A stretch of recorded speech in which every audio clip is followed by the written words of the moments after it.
बंगाल के बाद असम में विपक्ष पर बरसे पीएम मोदी, कहा कांग्रेस ने पूर्वोत्तर के साथ किया अन्याय, घुसपैठियों को बचाना चाहता है विपक्ष।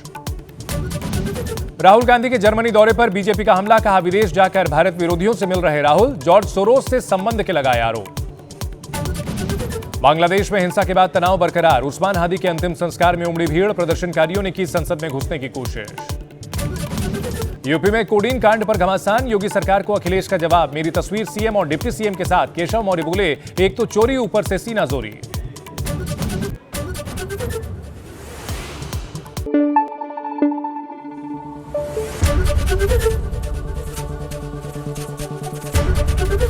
एबीपी न्यूज आपको रखे आगे।